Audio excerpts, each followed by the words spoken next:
Bonjour à toutes et tous. Avec cette rentrée 2020 pas comme les autres, plusieurs projets sont en cours de réalisation, d'autres simplement dans ma tête. Ce qui est certain, c'est que ma vie change à nouveau. Pour commencer cette nouvelle saison, j'ai envie de tenter de vous retrouver 2 fois par mois avec un épisode en solo et un épisode d'entretien. Je ne sais pas si je vais tenir le rythme, mais souhaitez-moi bonne chance. J'espère que vous prenez plaisir en m'écoutant et en écoutant mes invités comme j'en prends. Si c'est le cas, parlez-en autour de vous, car beaucoup de femmes sont en recherche de soutien, et c'est bien ce qui me motive à continuer. Pour ce nouvel épisode dans la thématique Parlons Thérapie, je reçois une invitée que vous avez déjà entendue au micro de Rester dans le Flow en 2019. Aurore Malekara, neuroscientifique et sexologue, fait partie des femmes qui m'ont marquée lorsque j'ai lancé mon podcast. Nous nous étions rencontrés suite au TEDx Women et Aurore m'avait fait le plaisir de venir s'entretenir au sujet de la psychologie cognitive et des recherches qu'elle menait sur les liens entre troubles alimentaires et violences sexuelles. Cette fois-ci, on remet le couvert en nous concentrant sur la mémoire, les mémoires devrais-je dire, dont la mémoire traumatique et, un sujet ô combien tabou, l'orgasme réflexe. Vous allez voir, ou plutôt entendre, on ne va pas s'ennuyer. Allez, on discute.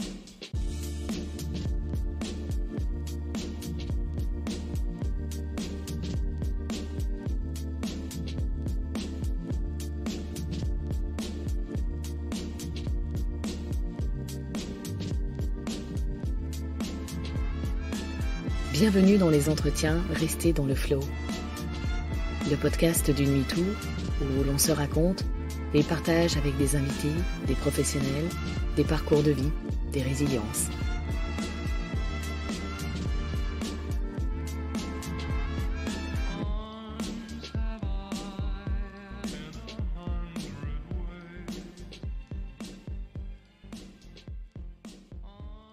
Bonjour Aurore.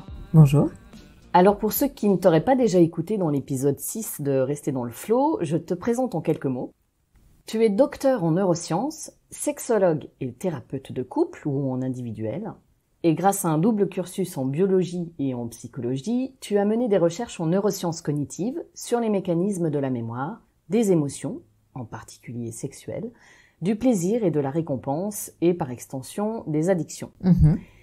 La notion de plaisir, ou plutôt dans notre cas précis de réflexe orgasmique, sujet ô combien tabou, est celui que nous allons aborder ensemble aujourd'hui. Peux-tu nous dire en quelques mots ce qui t'a amené à te passionner pour l'étude des mécanismes reliant à la fois le corps et l'esprit, comme tu le dis si bien?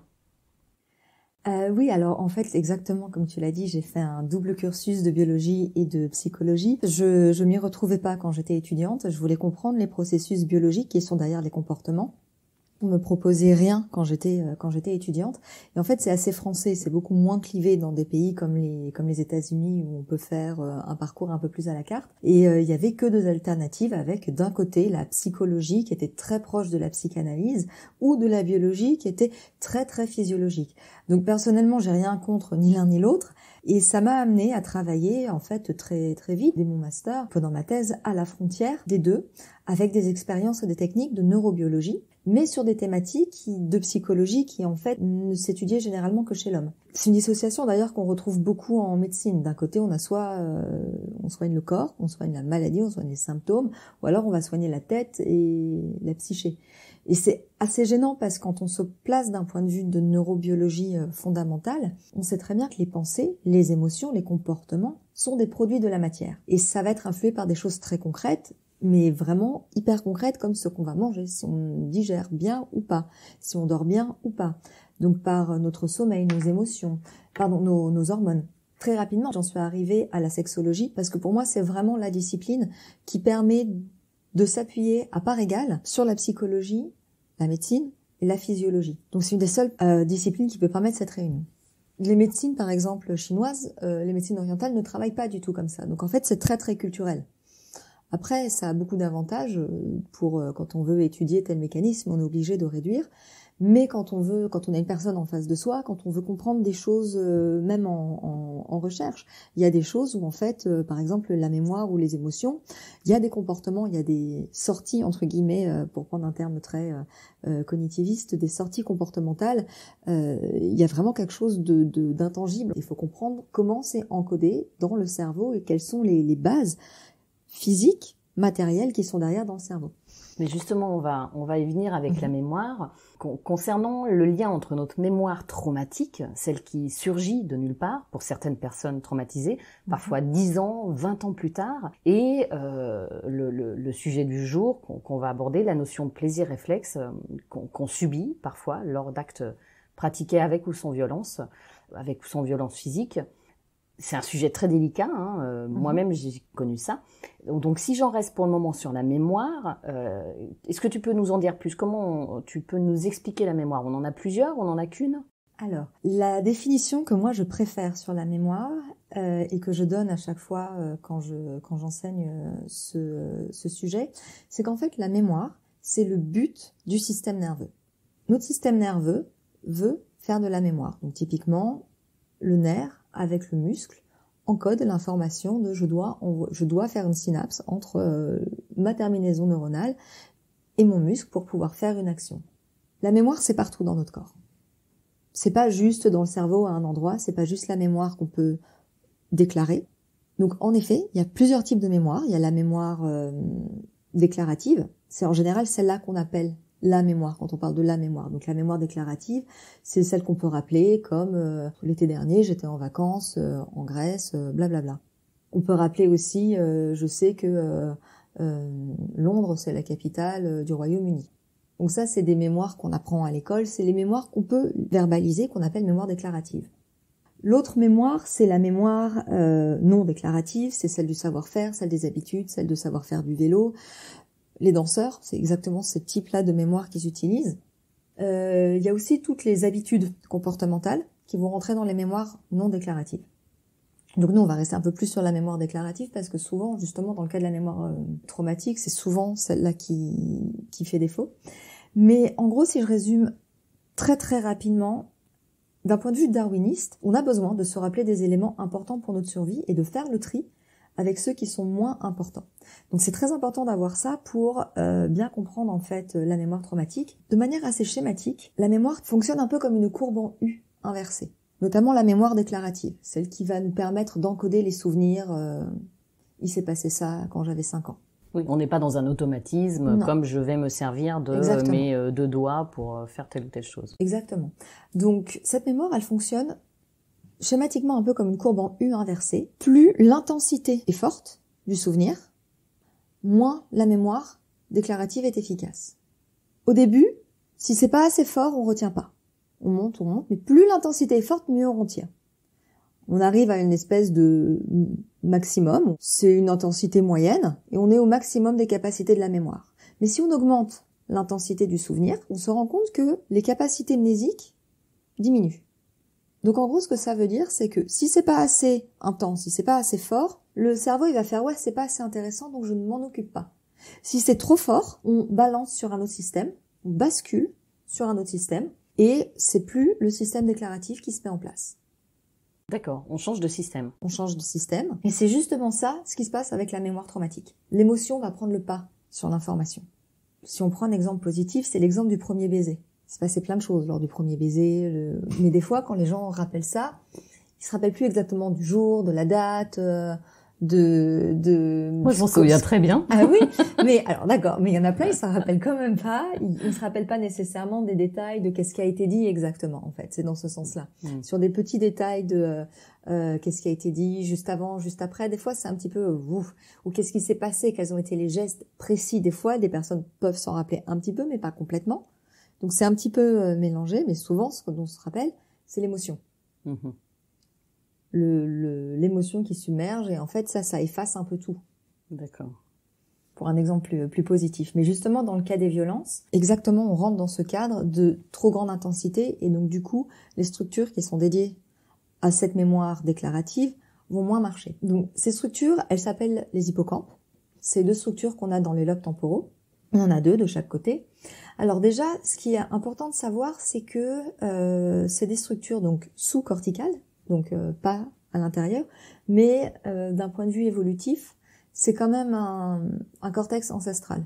Donc elles ont quand même des capacités d'organisation en fait qui sont assez semblables à celles du cortex, et les hippocampes sont reliés avec beaucoup de régions du cerveau, notamment les amygdales, qui sont des régions qui sont importantes pour la perception et l'encodage des émotions. Et les hippocampes sont aussi très reliés avec le cortex préfrontal, qui permet l'orientation quand il y a une attention. Donc typiquement, quelque chose d'important, le cortex préfrontal va dire à l'hippocampe, c'est important, tu te focuses et puis t'enregistres. Mais les hippocampes sont connus pour être une structure qui est extrêmement sensible au manque d'oxygène et au stress. De base, dans ces moments-là où il y a de la violence, dans une situation comme une agression sexuelle, on va avoir un rush de cortisol et d'adrénaline qui en fait sont extrêmement neurotoxiques et qui vont abîmer littéralement, physiologiquement, l'hippocampe. Et c'est ce qui va se passer, le souvenir va pas avoir en fait le temps de se consolider totalement dans l'hippocampe. Ça va être court-circuité. C'est comme si on devait enregistrer un disque. En fait, on n'enregistre qu'une partie du disque. Et la partie pour l'hippocampe, donc pour la mémoire déclarative, n'est pas enregistrée. Par contre, les amygdales, qui enregistrent la mémoire plus émotionnelle, vont l'enregistrer. D'autres régions, comme des régions sensorielles, et aussi une mémoire dans les cortex sensoriels, vont l'enregistrer. Des fois, quelques petites bribes vont quand même s'enregistrer d'une terme déclaratif dans l'hippocampe, mais pas complètement. Donc du coup, ça est extrêmement désorientant. Comment dire? Si je traduis un petit peu en français, ça fait que le souvenir qui va exister dans le cerveau, c'est un souvenir qui est là, mais qui est inconscient dans le sens qu'il n'est pas verbalisable. On peut plus faire appel à lui. En tout cas, pas encore. Exactement. L'émotion peut être encodée, la douleur, évidemment la peur, mais en fait, c'est rattaché à rien de concret. Si je me souviens bien, on avait abordé le sujet dans l'épisode précédent, dans l'épisode 6, en parlant de Flavie Flament, qui avait fait analyser son hippocampe. Ouais. Et on voyait qu'il y avait plus de... Il était très réduit. Petit, ouais. Alors ça, c'est quelque chose qu'on connaît assez bien. Des personnes qui ont été victimes de trauma, en fait, ont des hippocampes plus petits. Donc, pour l'instant, là où on est la recherche, on ne sait pas si c'est parce que de base, c'est des personnes qui ont tendance à avoir un hippocampe un peu en dessous de la norme, qui vont réagir de telle manière au trauma, ou bien si c'est le trauma qui amène la réduction des hippocampes. Donc, pour l'instant, on peut pas complètement dire si c'est l'œuf ou la poule. Oui, sachant qu'éventuellement, ou potentiellement, il peut peut-être se reconstruire, c'est peut-être pas le bon terme. Parce que moi, quand je regarde les miens, j'ai eu moi aussi une IRM. Ouais. Et on voit mes hippocampes, et pour le coup, alors qu'on sait très bien que j'ai subi un fort traumatisme qui a des conséquences, pourtant, au niveau des hippocampes, je suis normale, entre guillemets. On sait que justement, il y a des personnes qui sont plus résilientes, ont un hippocampe qui est normal. En tout cas, je peux faire appel à ma mémoire. Oui, tout à fait. Après, on sait aussi qu'il y a de la neurogénèse adulte dans des régions de l'hippocampe. Donc, l'hippocampe est encore très plastique et donc c'est justement des très grandes pistes de recherche actuellement qu'on explore pour aider en fait des personnes qui ont subi des traumas. Mais avant ça, ce qui est important de comprendre et justement qui est très très perturbant pour les victimes, c'est que tout le reste en fait est encodé. Donc du coup, on peut avoir des bribes d'images, de sons, d'odeurs qui vont être elles reliées à ce souvenir. Et c'est aussi ça qui peut faire que les personnes, on peut dire, elles sont un peu entre guillemets comme des bombes à retardement, avec tout le syndrome de choc post-traumatique. Le souvenir peut pas être complètement classé et rangé et dire ça c'est un épisode de ma vie, ça s'est passé et c'est dans le passé. Il est toujours réactualisable, il est toujours présent. C'est un petit peu, on dit la trace, on parle de le chemin mnésique, en fait le chemin neuronal, on appelle ça la trace. En gros, elle est réactivable à tout moment. C'est ça, le syndrome de choc post-traumatique. L'agression, elle est encore littéralement présente. Elle fait partie du présent et pas du passé. Je vais réagir parce que j'ai pas envie de rentrer dans les détails, mais pour le coup, ça me fait vraiment penser à un cas concret. Beaucoup de personnes ont dû connaître ça au sein de leur couple ou avec un partenaire. Cette mémoire traumatique, et quand bien même on est résiliente, elle peut effectivement d'un coup ressurgir avec un événement. Moi, je me souviens d'un événement qui a eu lieu il n'y a pas extrêmement longtemps, il y a 3 ou 4 ans, où mon compagnon me prend en photo en pleine ébasque, et on était tous les deux tout à fait d'accord pour ça, il n'y avait rien d'anormal ou de choquant là-dedans entre nous, mais c'est vrai que c'était jamais arrivé.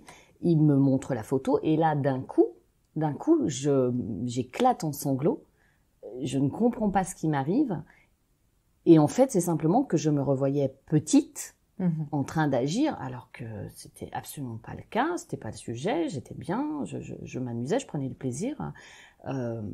Et bon, j'ai fait très peur à mon compagnon, hein, c'est du moment.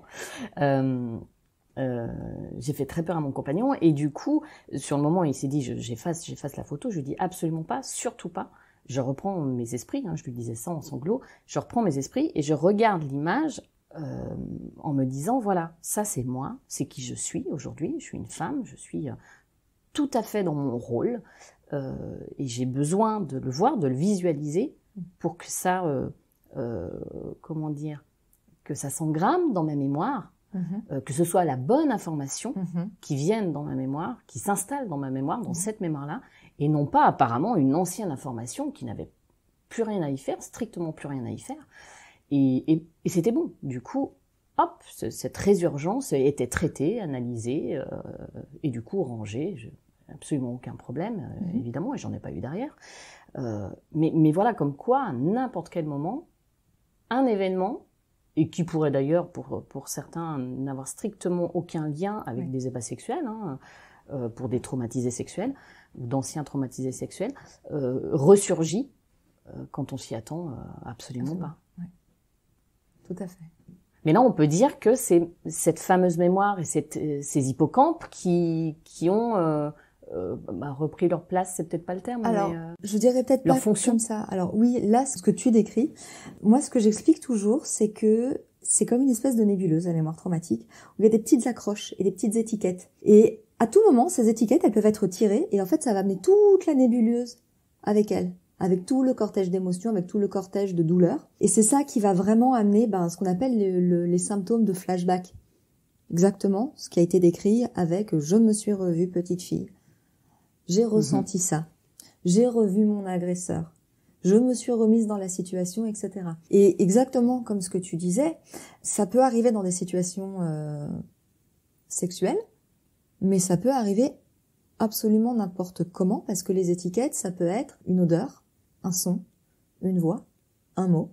Donc ça peut être complètement... C'est pour ça qu'on dit que c'est le syndrome de choc post-traumatique. Les gens sont un peu des bombes à retardement, parce que en fait, le moindre déclencheur peut les faire rebasculer.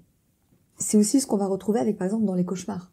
Il y a beaucoup de victimes qui se réveillent avec des cauchemars assez confus, avec des choses très très précises et une très très grande peur. Donc on peut avoir un peu les deux. Et c'est ça qui est très compliqué, c'est parce qu'on a un peu cette cohabitation absolument permanente de choses qui sont extrêmement précises avec des choses qui sont extrêmement confuses. Ça va amener à tout ce qui est le domaine de l'hypersensibilité. Par exemple, on va avoir des personnes qui vont sursauter au moindre bruit, plus supporter des endroits bruyants, etc. Évidemment, ça peut durer pendant des années. Ça me fait rire parce que moi, il m'arrive quand même très souvent de sursauter ou je sais pas, je me dis je suis sur les nerfs alors j'ai strictement aucune raison.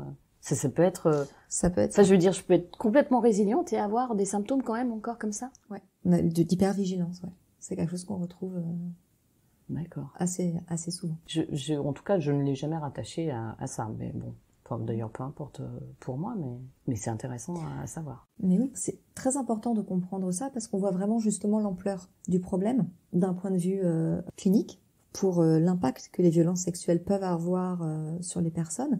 Mais c'est aussi intéressant parce que c'est pareil pour des violences à grande intensité en fait. Donc ça peut être des violences physiques ou des grosses violences psychologiques. Il ne faut pas oublier non plus que les enfants sont aussi victimes de ces autres formes de violence et on sait que plus les violences ont lieu tôt, plus ça va impacter le développement de l'enfant et plus on a de risques de développer une mémoire traumatique.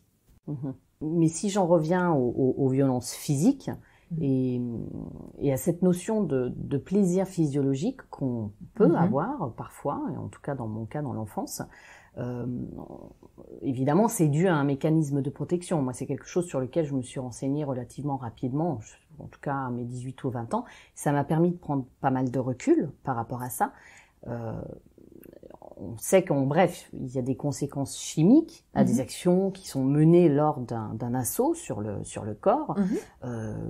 Donc moi, des assauts qui ont eu lieu sur mon corps, que je découvrais moi-même d'ailleurs, comme j'étais très jeune. Donc tout se mélangeait, ma propre découverte et ce que je subissais par ailleurs. Et évidemment un plaisir que je ne désirais pas, qui était là. Comment ça s'explique neurologiquement? Comment ça se passe? Et tu noteras que je ne parle pas de jouissance. Je n'utilise pas ce terme, et c'est voulu. C'est voulu. Il y a deux choses. Il y a déjà ce qu'on appelle la dissociation qui se met en place, justement comme je disais, quand il y a une agression, en fait, il y a un rush d'adrénaline et de cortisol. Ces deux substances sont toxiques pour le cerveau, donc le cerveau va court-circuiter, notamment les hippocampes, pour en fait les protéger. Donc ça, c'est ce qu'on va amener, ce qu'on appelle la dissociation, où en fait la personne va rapporter d'être extérieure à elle-même, se voir à la troisième personne. Des fois, on va entendre le terme de décorporalisation. On n'est plus dans son corps, on est hors de son corps, comme ça, et c'est exactement ce que tu disais en disant, c'est un mécanisme de protection. Donc ça, c'est vraiment connu, c'est un mécanisme évolutif qui vient donc de l'évolution naturelle pour permettre à la personne de se protéger, pour permettre au cerveau d'être protégé. Concernant le réflexe orgastique, puisque justement c'est un réflexe, comme tu le disais, ce n'est pas une jouissance, c'est juste une réaction suite à un stimulus. C'est comme une boucle réflexe quand on va chez le docteur, avec un marteau, il tape le genou, puis il y a un réflexe, le genou part tout seul. Donc, il faut pas oublier que là, on est quand même en train de parler de reproduction. D'un point de vue darwiniste, la reproduction, c'est complètement central parce que s'il y a plus de reproduction, il n'y a plus d'espèces, il n'y a plus de survie de l'espèce. Donc, si c'était moins robuste qu'un réflexe, d'un point de vue... On prendrait le risque qu'il n'y ait pas d'évolution, plus d'évolution. On prendrait le risque que l'espèce s'éteigne. Exactement. Donc, on a besoin d'un mécanisme robuste d'un point de vue physiologique et le réflexe est un mécanisme neurophysiologique des plus robustes. Et c'est donc le fruit de millions d'années d'évolution et de sélection. Pourquoi je replace dans le contexte de l'évolution? Parce que c'est tellement plus grand que nous, c'est tellement plus énorme que difficilement à notre échelle individuelle, on ne peut pas impacter dessus. Et c'est très très important de rappeler ça aux victimes, parce que justement, ça enlève toute possibilité de responsabilité ou de culpabilité. Ça n'est pas individuel. C'est l'évolution des mammifères. Si je schématise, on pourrait presque dire dans l'organe féminin, le clitoris justement et sa fonction, on a mis de côté pendant des centaines et des centaines d'années, ce qui est complètement hallucinant.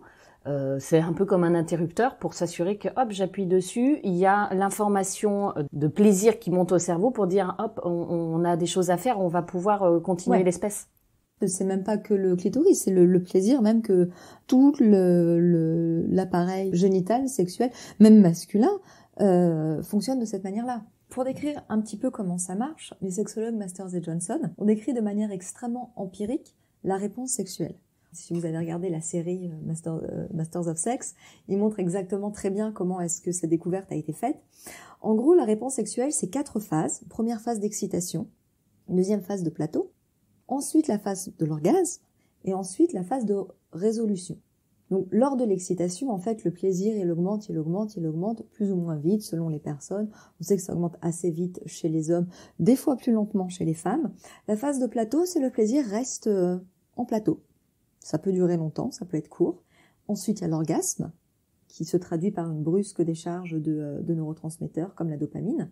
Et ensuite, il y a la résolution. Donc la résolution, c'est tout ce qui est, je me sens bien. On sait que c'est associé à des endorphines. C'est exactement le même état. Donc après beaucoup de sport, on se sent bien, on se sent fatigué mais bien. C'est les mêmes molécules. On sait qu'il y a aussi de l'ocytocine dans cette phase de résolution. Et c'est aussi d'ailleurs chez les hommes, c'est ce qui peut amener justement la période. Enfin, c'est pas ce qui peut, c'est ce qui amène la période réfractaire. C'est-à-dire, quand une fois qu'ils ont éjaculé, ils peuvent plus avoir d'érection juste après. Et souvent, pour les hommes, ça s'accompagne de je suis fatigué, j'en peux plus, je veux dormir, si je caricature un petit peu. Et pas chez les femmes? Moins chez les femmes, en fait, parce que les mécanismes sont un petit peu différents. On comprend pas tout pourquoi d'un point de vue neurobiologique, mais en tout cas, ce qu'ont montré Masters et Johnson, c'est que ces 4 phases, c'est extrêmement robuste. Et c'est vraiment un réflexe. On le retrouve chez les hommes et chez les femmes. Et maintenant, on peut même du coup associer les hormones, les neurotransmetteurs qui sont impliqués. Je parlais tout à l'heure de dopamine et d'endorphine. C'est un peu ce que je disais. Des fois, on peut pas toujours séparer le corps et le mental. Les deux sont liés. Mais quand je dis il faut relier le corps et l'esprit, je dis pas qu'il faut les mélanger. Ce que je dis, c'est qu'il faut aussi comprendre ce qui relève de l'un et ce qui relève de l'autre. Des fois, c'est exactement 50-50, mais des fois non. Donc c'est pour ça que la question de l'orgasme après le viol est un sujet qui est très compliqué. Et ça avait beaucoup fait parler justement après MeToo, après l'altercation de Brigitte Lahaie avec Clémentine Autain, c'est ça? Oui, je crois, oui. À la radio ou à la télé. Et très honnêtement, moi je remercie vraiment Brigitte Lahaie d'avoir mis les pieds dans le plat, même si ça peut être, pas fait de la meilleure manière qu'il soit. Néanmoins, ça a permis d'en parler. Ça a permis de lever un énorme tabou. Et pour la première fois, il y a des victimes qui ont pu entendre que c'était arrivé à d'autres, qu'elles étaient pas les seuls, que ça existait. Et c'est très très très très important parce que ça, c'est quelque chose que les agresseurs utilisent toujours contre les victimes. Surtout pour justifier, tu vois, en fait, elle en avait envie. Ah, mais tu vois, tu sais pas ce que tu veux. C'est quand on a des personnes victimes de violences, elles nous racontent ça. On sait ce que les agresseurs leur disent. Bien sûr. Ils le disent à chaque fois. Ah, mais tu vois, au final, t'as bien aimé, tu sais pas ce que tu veux. Ça détruit vraiment les personnes, majoritairement des femmes, donc ça détruit majoritairement les femmes, ça ancre vraiment un doute en elles, et en fait, elles savent plus exactement où elles en sont. Pour certaines femmes, d'ailleurs, ça peut être vraiment, vraiment très, très, très, très, très destructeur. Il faut vraiment comprendre comment la machine marche. Vraiment, c'est le point zéro pour pouvoir comprendre qu'est-ce qu'on en fait avec, pour pouvoir justement s'en échapper, pour dire, là, j'avais une responsabilité, un impact, un libre arbitre, entre guillemets, et pas là. Et quand on explique ça, justement, on peut, mais vraiment, anéantir tout sentiment de culpabilité ou de honte. Et ça, c'est indispensable. Que les victimes entendent que l'orgasme, de base, c'est un réflexe, tout court. C'est exactement comme le médecin qui tape sur le genou. Et justement, comme tu le disais avec le clitoris, pour l'homme et pour la femme d'ailleurs, parce que c'est important pour la survie de l'espèce, c'est là où il y a le plus grand nombre de récepteurs sensoriels. Donc, si vous stimulez à ces endroits-là, c'est normal qu'à un moment, justement, ça s'active. Là, la machine, en fait, elle marche bien. C'est juste ça que ça montre. C'est ça. Et c'est quand même une information hyper importante pour pouvoir cheminer dans sa résilience. Moi, je m'en suis servi intellectuellement, je me suis servi de toutes ces informations et de cette information de causalité pour pouvoir, je dirais, me pardonner, moi, d'avoir eu du plaisir. Je sais qu'il y a énormément de femmes qui se pardonnent pas, qui restent figées sur cet état physiologique, qui culpabilisent à mort, alors que c'est le fonctionnement de notre cerveau, de notre corps. Du système nerveux, en fait, tout simplement. Complètement. Donc, allez voir un thérapeute, en tout cas, ou essayez de choisir le plus possible un thérapeute qui vraiment connaît cet aspect-là du fonctionnement du corps humain. C'est quand même hyper important. Bien sûr, c'est fondamental pour pouvoir justement aller vraiment déminer les bombes à retardement que les agresseurs ont mis en fait dans la tête des victimes. J'ai vu que la chercheuse américaine Kelly Suchinski et le chercheur Martin Lalumière, ça c'est déjà plus simple, ont estimé dans une étude qui est parue en 2011 qu'au cours de notre histoire, il y a des millions d'années, nos ancêtres étaient souvent victimes d'agressions sexuelles. À cause de ce passé, les femmes auraient développé un moyen de se protéger, d'être blessées pendant les rapports. Donc finalement, c'est ce que tu disais en début d'entretien, on a depuis des millions d'années en nous une préparation au pire, finalement. On peut le dire comme ça. Alors, pour déjà rester un petit peu sur l'orgasme, aujourd'hui, il existe plusieurs hypothèses en ce qui se concerne, entre guillemets, l'utilité de l'orgasme féminin. Je dis l'utilité entre guillemets parce que, en fait, en biologie, on appelle ça un avantage sélectif. En gros, c'est un caractère qui permet une meilleure chance de survie et ou de reproduction à l'individu et donc à l'espèce. C'est pour ça quand je dis utilité. On a des hypothèses, notamment celle que tu as citée, c'est pour la protection des agressions sexuelles ou des viols, parce que à l'époque, on sait qu'il n'y avait pas nécessairement de préliminaires, c'était un petit peu comme des animaux et on suppose que c'était des viols. Un des arguments les plus valables de cette hypothèse, justement, c'est la lubrification de l'appareil génital de la femme qui va se protéger des chocs de la pénétration. Ça reste une muqueuse, ça reste fragile. Moi, sur cette étude à proprement parler, je reste un petit peu prudente parce qu'il y a un faible nombre de participants et une étude à elle seule ne suffit pas à extrapoler, un peu comme ils le font, à des conclusions aussi fortes. Après, concernant toujours l'orgasme, il y a une autre hypothèse que je trouve aussi très intéressante qui dit en fait que la réponse orgastique permettrait de compenser la douleur lors de l'accouchement. Donc, pour pas rentrer trop dans les détails, pour l'instant, il y a à peu près 2 écoles. Il y en a une qui va vraiment dire que, vraiment, pendant l'accouchement, la contraction orgastique va libérer les endorphines et de l'ocytocine, parce que c'est ce qu'on a d'ailleurs vu mesurer avec les travaux de Masters et Johnson. Et en fait, on sait très bien que l'ocytocine et les endorphines agissent comme des analgésiques. Et donc, ça permettrait à la mère d'aller jusqu'au bout de l'accouchement. L'autre école va plutôt dire qu'en fait, le plaisir qui est obtenu pendant un acte sexuel, il est si intéressant que ça va le rendre vraiment attrayant et ça va compenser la douleur et le risque potentiellement de mort ou de complications lors d'un accouchement. Parce que à l'époque, c'était prendre un risque pour une femme d'être enceinte parce qu'elle pouvait moins se défendre facilement, potentiellement être quand elle accouchait ou quand elle allaitait plus exposée aux prédateurs. Donc il y avait vraiment une espèce de balance entre coût-bénéfice qui se mettait en place. Donc pour l'instant, on n'a pas vraiment la réponse exacte à ces questions. Pour l'instant, ce qu'on sait de manière ferme, c'est que ce n'est pas parce qu'une femme mouille qu'elle va jouir, et je dis bien jouir, donc pas avoir un orgasme, et c'est pas parce qu'elle mouille qu'elle va désirer un acte sexuel. Encore une fois, comme le montre en partie cette recherche, mais d'autres recherches qui vont dans ce sens, c'est que c'est une réaction physiologique pour préparer en fait la pénétration. Point.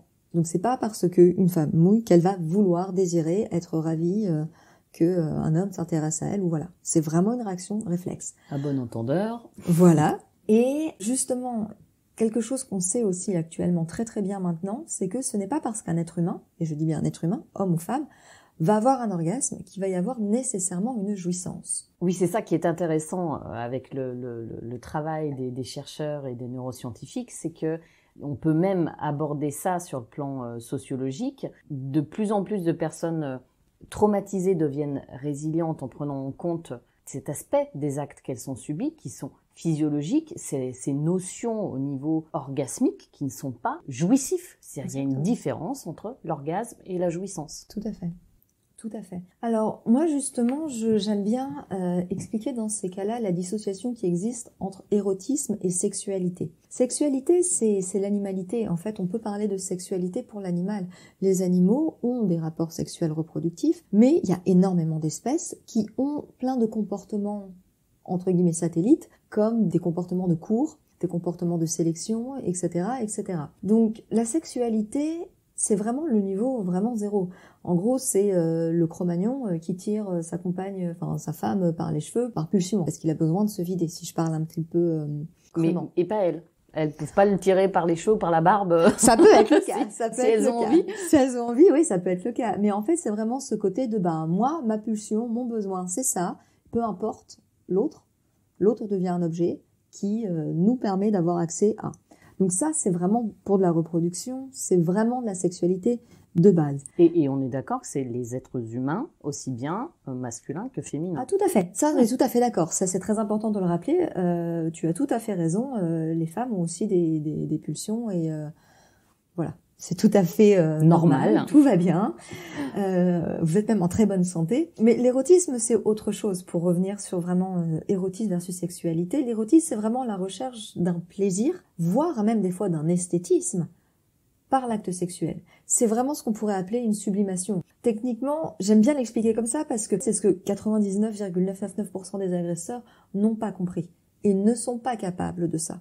Parce que l'érotisme, ça implique un échange avec l'autre. Ça amène forcément à être à l'écoute de l'autre, à respecter l'autre, à respecter ses goûts, ses désirs, ses envies, mais aussi ses réticences, ses limites, ses changements d'avis. Parce qu'on a le droit de dire non en pleine action, en disant non, ça je ne suis pas d'accord, on fait autre chose. Ou même tout simplement, oui, c'est pas parce que j'ai voulu essayer telle pratique la semaine dernière que maintenant on va remettre le couvert à chaque fois. Il y a une réelle écoute et un réel échange. Voilà. Et tant qu'on ne sera pas capable de se détacher de cette vision judéo-chrétienne que le plaisir charnel c'est un péché, justement, surtout pour les femmes, parce que c'est pas parce que on a des désirs et des pulsions qu'on est forcément des femmes sales qu'il faut nous mettre au pilori. Tant qu'on n'arrivera pas à dépasser cette vision-là, on n'arrivera pas à s'en sortir. Moi, je suis une grande fan de Star Trek. Et l'autre jour, j'ai regardé un épisode de Star Trek Voyager et il y a un Vulcain, donc Vulcain c'est comme Spock, qui s'appelle Tuvok. Avec les superbes oreilles. Voilà, exactement. Et en fait, c'est des personnages, c'est une race d'aliens qui sont en fait très, comment dire... Très sages, non? Très sages, exactement, très sages, très dans la réflexion. Il expliquait que à la base, les premiers Vulcains, en fait, c'était des barbares et qui ne suivaient que leurs pulsions, justement. On est tous parcourus par des pulsions primaires qui sont violentes, mais les ignorer, c'est leur laisser une opportunité pour qu'elles s'échappent. Et j'avais trouvé ça extrêmement juste, et notre société, en fait, on a exactement fait pareil avec la sexualité. Comme on l'a pas maîtrisée, et comme en plus, nous, on va apprendre des choses très très différentes aux filles et aux garçons, c'est la catastrophe. Donc ça crée des tabous, et notamment, là où c'est le plus grave, c'est les violences qui sont faites aux enfants. On n'arrive plus à maîtriser les conséquences d'une sexualité qu'on aurait tout à fait pu maîtriser si on avait eu un regard beaucoup plus sain vis-à-vis de la sexualité. Et donc ça fait partie de toutes les choses qu'il faudrait déconstruire ou travailler en tout cas. J'aime pas trop ce mot, mais vraiment travailler, et, reconstruire et analyser et qu'il faudrait vraiment changer dans notre société, parce que sur la question des violences sexuelles, c'est souvent les enfants qui sont les plus fragiles. Et quand je dis enfants, c'est pas juste des mineurs adolescents qui commencent à être curieux. On sait très très bien que en fait les chiffres sont assez catastrophiques concernant les violences faites aux enfants, et qu'il y a même des agressions qui commencent dès la maternelle. C'est un tabou. On laisse nos enfants sans armes, sans mots pour pouvoir se défendre. C'est ça qui est dramatique, d'où ce podcast d'ailleurs, c'est de pouvoir en parler, ou en tout cas moi j'estime être largement légitime pour ça, en disant voilà, vous êtes adultes, vous avez tous été un enfant, une enfant à un moment donné, donc sortir de l'ignorance c'est quand même le meilleur moyen, et quand je dis sortir de l'ignorance, ça veut dire parler, échanger, discuter de manière tout à fait normale, en connaissant les choses ou en apprenant à les connaître, qu'on pourra faire avancer... qu'on pourra faire avancer, d'abord qu'il y ait un réel débat, faire bouger les lignes, prendre en compte réellement oui, tout à fait. Les conséquences de ces traumatismes qui durent à vie. Tout à fait. Et avec un impact qui va bien au-delà de juste leur vie personnelle et intime. Bien sûr que non, ça a des conséquences sur tous les pans de leur vie. Ça a des conséquences sur tous les pans de leur vie. On parlait justement des conséquences de la mémoire traumatique, des conséquences aussi d'une hypervigilance. C'est aussi une fatigue, parce que c'est très très très très épuisant. Donc souvent, ça a des conséquences sur, surtout quand c'est des enfants, sur leur parcours scolaire, du coup leur vie professionnelle. Ça a des conséquences évidemment sur leur vie de famille, sur leur couple, potentiellement sur la manière dont ces personnes vont éduquer des enfants après. Donc en fait, ça rayonne sur absolument tous les aspects en fait de la vie d'un individu. C'est pour ça qu'il y a beaucoup de choses à changer, et pour l'instant, ça commence à changer dans le bon sens, notamment au niveau des éducations à la sexualité qui sont mises en place, pas encore autant qu'il le faudrait, mais ça bouge dans les écoles. Donc ça, c'est très important justement pour expliquer aux enfants, ne serait-ce que de leur donner des mots de l'anatomie. Pour qu'ils puissent aller dire à leurs parents ou à un référent, un tel il m'a touché à tel endroit-là, je voulais pas, tout simplement. Et souvent les enfants n'ont pas ces mots-là. Mais j'ai fait dans une ancienne vie des interventions sur la sexualité dans des écoles primaires notamment, quand j'étais conseillère conjugale et familiale. Il y a quand même des associations, en tout cas celle qui m'a formée, l'école des parents et des éducateurs, est sur le terrain depuis des années et des années. Et ce que je trouve dramatique, moi, c'est que sincèrement, je ne le vois pas de manière systématique. C'est au bon vouloir du directeur de l'établissement. Ouais, c'est ce que. Alors je sais que beaucoup de gens sont choqués quand on leur dit non, mais moi il est hors de question qu'on parle de sexualité à mon enfant. Oui, enfin, pourtant, en réalité, ce serait la base. Donc c'est un vrai problème, parce que la loi impose normalement 3 heures d'éducation à la sexualité par an depuis la 3e section de maternelle. On est encore très très loin de la réalité. Pourtant, les programmes existent, mais c'est très très difficile de faire bouger les lignes. Ça bouge de plus en plus. Ça bouge de plus en plus, je pense aussi, parce que les parents ont peur du porno. Sur Internet. C'est ça. Donc finalement, c'est la peur qui les fait voilà, c'est très étrange. Mais alors que bon, peut-être pas de ça dont il devrait avoir peur, mais c'est pas grave. Au moins, si c'est ça qui permet de protéger plus d'enfants, voilà. Mais on peut parler d'une sorte de déni quand même de la part des parents. Déni, c'est vrai que c'est normal. On est encore une fois dans une protection. On peut être dans une famille où effectivement ça n'a jamais existé, l'inceste et les viols n'ont jamais existé, mais on a cet automatisme de protection de se dire non, surtout pas moi. Donc si on ne parle pas de sexualité à mes enfants, jamais rien n'arrivera. Alors potentiellement, la personne qui pense ça, sans savoir, elle peut déjà avoir dans son entourage des personnes traumatisées. Exactement. C'est ça que je trouve dramatique. Souvent, en plus, je suis pas sûre que ce soit les personnes dans lesquelles il n'y a pas eu de violence qui vont penser comme ça. J'ai plus l'impression qu'au contraire, c'est ceux qui ont une attitude un peu comme un Vulcain vis-à-vis de ces questions-là, qui, elles, vont être assez ouvertes à ce que leur enfant sache ce qui se passe, mais aussi potentiellement au bien-être des autres enfants. Parce qu'on peut se dire, moi, mon enfant, il y a ça, mais il y a peut-être d'autres enfants, en fait. Et peut-être que il y a d'autres enfants que leur seul enfant à protéger dans la classe. Et c'est notre devoir de citoyen à tous, et c'est nos devoirs, littéralement, nos devoirs et en tant que citoyens, de protéger les mineurs. Oui, tout à fait. C'est depuis le Code Napoléon. Moi, je suis par contre extrêmement choquée, et je le dis à chaque fois que je peux m'exprimer en public sur ces questions-là, c'est que les professeurs ne soient absolument pas, professeurs des écoles, ou même les professeurs collège, lycée, ne soient absolument pas au courant de la marche à suivre s'il y a un enfant, un élève qui vient se confier pour leur raconter ce qu'ils ont subi. Oui, c'est une de mes invitées, Cécile, qui en avait parlé lors d'une de nos émissions, où elle, justement, avait pu se confier à un professeur, je ne sais plus si c'était son professeur de français ou d'anglais, mais heureusement que cette femme était là. Et elle a pu être dans l'écoute, c'est devenu son référent ou son tuteur, celui dont on a besoin lors d'une résilience quand la famille n'est pas là pour nous. Ça a été extraordinaire et formidable. Ça, c'est incroyable. C'est juste dommage que ce soit dans le domaine de l'incroyable. Oui, c'est ça. Et souvent, parce que notamment pour des enfants, il y a la famille et l'école. Et c'est tout. Donc, c'est absolument indispensable que les professeurs soient formés à, ne serait-ce déjà que réceptionner de manière, j'allais dire normale, mais en fait humaine, en fait, l'information. L'information. Et ensuite, c'est qu'est-ce qu'on fait après. Donc, je le répète, si vous, en tant qu'adulte, si un enfant vient nous voir pour nous faire part de ce type d'information, il n'y a pas à réfléchir. Il faut qu'on appelle la police. Ou le 3919. Le 3919, idéalement, ce qu'on doit faire, c'est appeler. Faudrait qu'ils soient déjà formés aussi. Ça change. Honnêtement, là, oui, c'est vrai, on en avait discuté. Et puis, lors d'une émission où tu es passée, je crois, avec Virginie Giraud, oui, tout à fait. Voilà, sur Fréquence protestante. Il y avait eu un policier, un commissaire, je crois, dans le 4e arrondissement de Paris, qui avait mis en place justement. Voilà. Ça, c'est génial. C'est génial, et j'avais rencontré moi aussi dans des formations que j'avais fait des policiers, et la plupart, pour l'instant, moi, tous ceux que j'ai vus étaient très très attendus. Le retour au sein de leur brigade était très très attendu, parce qu'ils attendaient les informations pour pouvoir mettre ça en place, et une fois qu'ils se forment auprès des associations, ils reviennent et ils vont former en fait tout un leurs service. équipes. Exactement. Donc ça, c'est vraiment, il y a vraiment oui, ça il y a du change. mouvement, Voilà. On est d'accord là-dessus. Voilà. Non, ça c'est très porteur. C'est très porteur. J'espère que dans les 10 ans qui viennent, vraiment, on aura essaimé sur tout le territoire. Ouais. C'est pas encore le cas partout, malheureusement, mais ça commence à changer. Donc moi, j'ai envie de voir le verre à moitié plein pour l'avenir, et me dire, ok, les choses sont en place.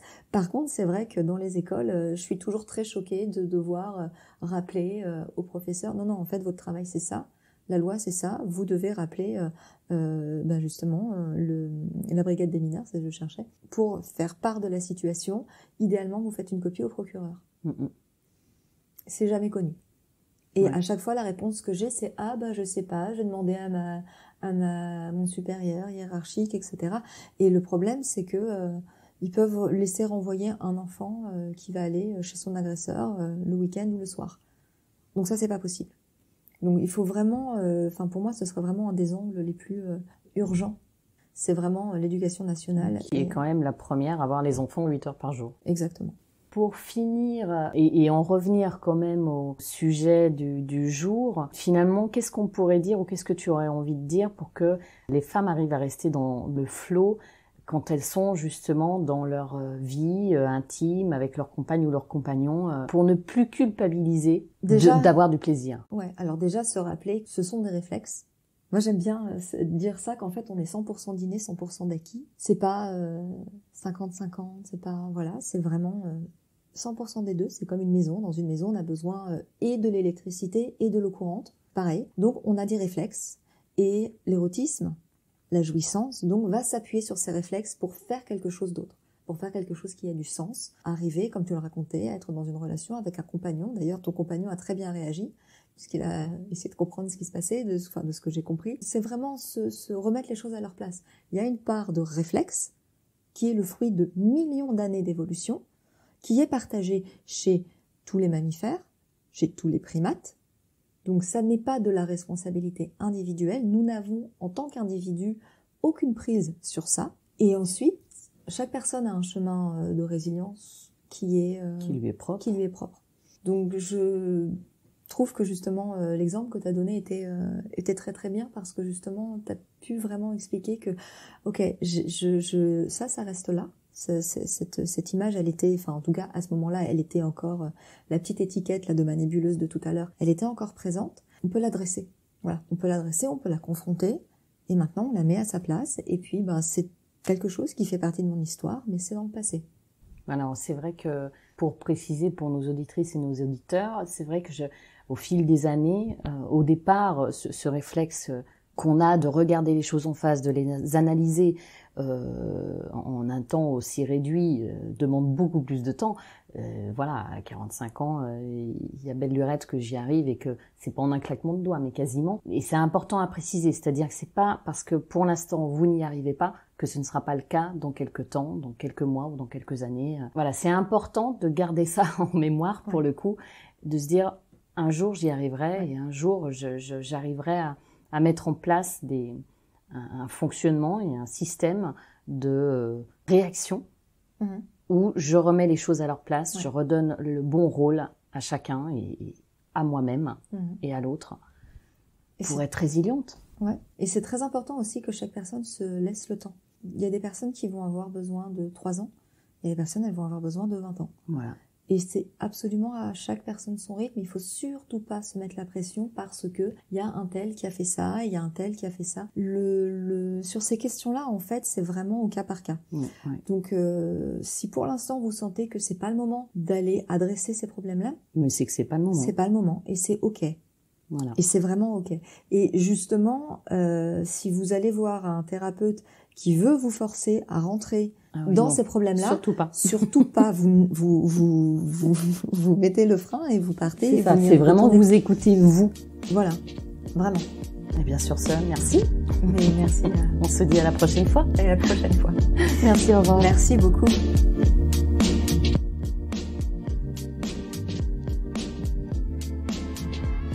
Rester dans le flow est un podcast mensuel du label Podcut. Et tous les mois, je vous parle seul ou avec une invitée pour parler résilience. Vous trouverez sur le site web restezdansleflow.me toutes les informations citées dans cet épisode. Abonnez-vous au podcast sur la plateforme de votre choix pour recevoir une notification lorsqu'un nouvel épisode est publié.